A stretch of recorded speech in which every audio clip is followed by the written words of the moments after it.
Magandang araw po sa inyong lahat. Ang kwento na ito ay ipagpatuloy natin ang karanasan ni Rex.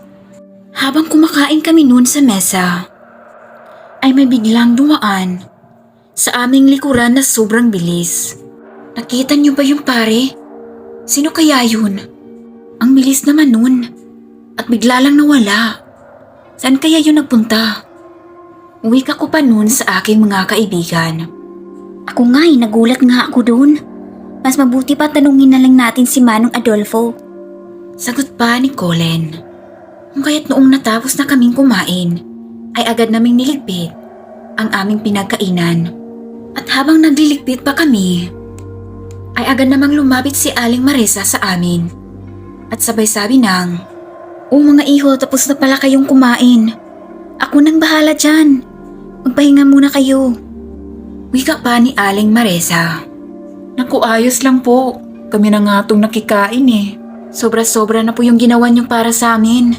Maraming salamat po talaga, Aling Marisa. At sa asawa niyo po. Wika ko pa noon kay Aling Marisa. Naku, walang anuman. Ganyan talaga ang asawa ko. Sobrang matulungin yan. Lalo na pag mabait ito sa kanya. O siya, sige, magpahinga na kayo. Ako nang bahala dito. Noong mga oras na yun, ay wala na kaming nagawa. Kaya't nagtungo kami sa salas para puntahan si Manong Adolfo. O mga iho, tapos na pala kayo. Hinanda ko na pala yung higaan nyo sa taas. Nakahanda na lahat doon at wala na kayong problemahin pa. Tara na, sumunod kayo sa akin sa taas. Wika pa ni Manong Adolfo sa amin. Naku Manong, sobra-sobra na po yung ginawa nyo sa amin. Sobrang swerte namin dahil sa inyo kami napunta. Hayaan mo Manong, masuklian din namin yung kabutihan mo balang araw. Wika ko pa noon sa matanda. Noong matapos ko itong wikain, ay nakita kong napangisi ang matanda. Kakaiba ang mga ngisi nito kumpara kanina. Dahil bigla na lang naging matulis ang kanyang mga ngipin. Ngunit hindi ko na lang yun inisip dahil baka na malikmata lang ako. Hanggang sa nagpatuloy na kami sa pag-akyat sa taas. O, nandito na pala tayo.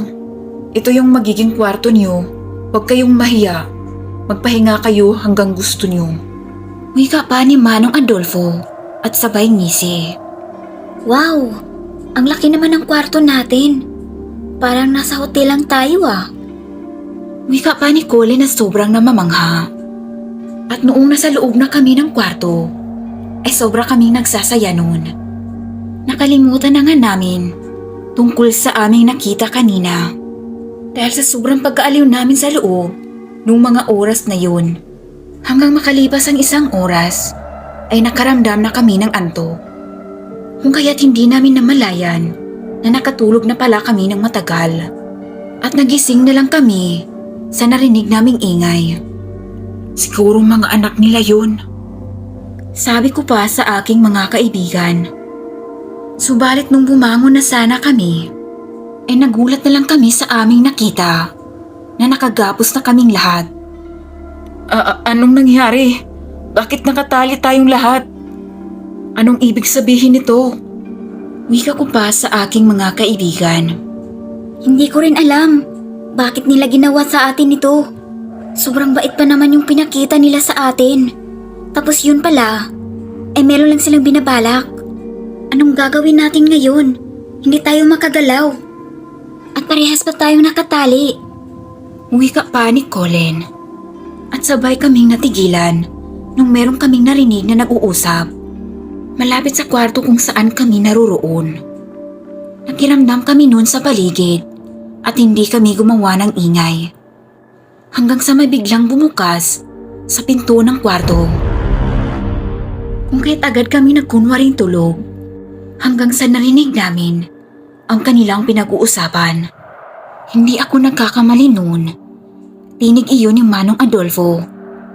At yung kasama naman niya ay hindi ko alam kung sino yun. Sila na yung magiging alay natin. Matutuwa na ang pinuno natin dito. Patawad na lang sa inyong mga bata dahil kailangan namin itong gawin. Bakit pa kasi kayo naniwala agad? Sana nakiramdam muna kayo bago kayo sumama sa akin. Wika pa ng matandang lalaki at sabay tawa. Rinig na rinig namin ang kanilang mga tawanan. O siya, lumabas muna tayo.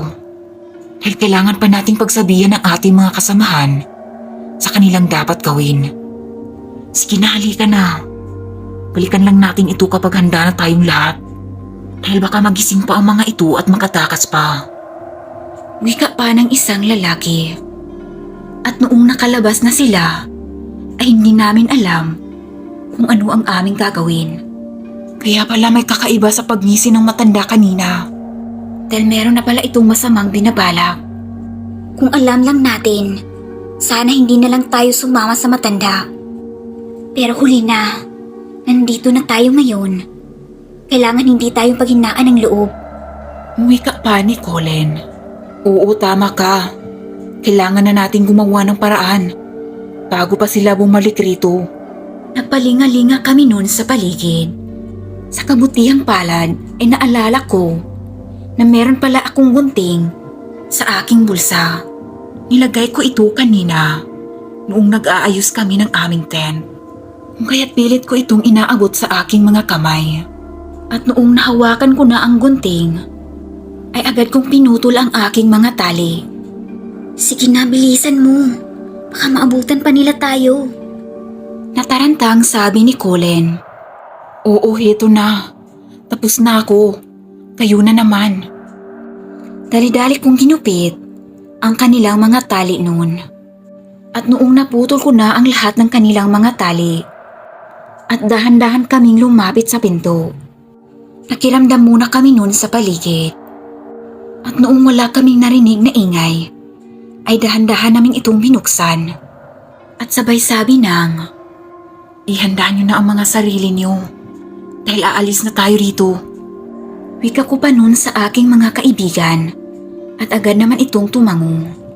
Nung mga oras na yon, ay sobra kaming kinabahan. Dinadasal na lang namin noon na sana hindi nila kami mahuli. Tumakbo kami noon ng padahan-dahan habang nakayuko. Makalipas lang ang 1 minuto, ay nakarating kami sa malaking pinto papalabas.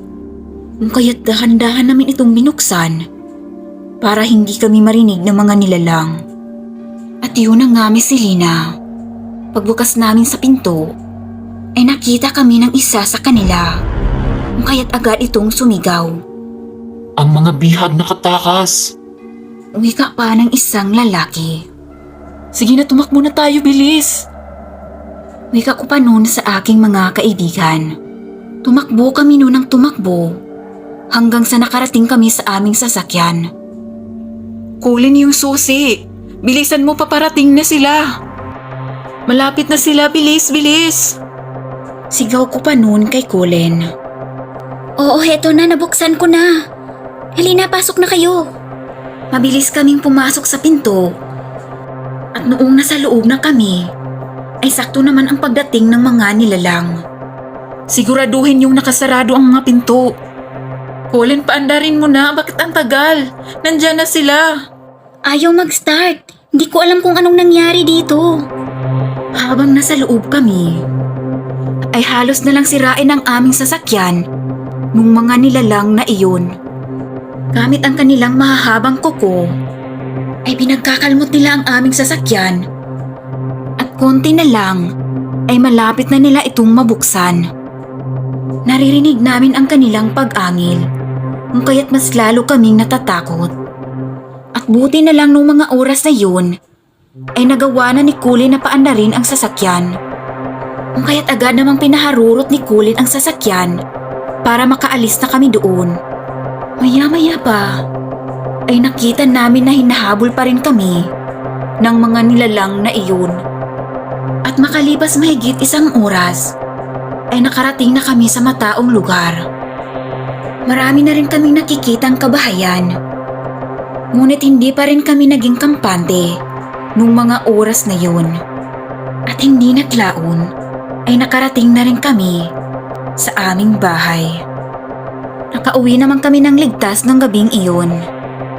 Subalit nagkaroon kami ng trauma matapos mangyari yun. Simula noon ay hindi na kami nag-outing sa malalayong lugar. Lalo na pag nasa liblib ito ng baryo. At hindi na rin kami basta-bastang nagtiwala. Lalo na sa mga taong hindi pa namin lubusan kilala. At hanggang dito na lang po ang aking kwento. Lubos na gumagalang, Rex. Bago ko po tapusin ang video na ito, gusto ko pong magpasalamat sa lahat ng sumuporta sa aking YouTube channel. Maraming salamat po at God bless po sa inyong lahat.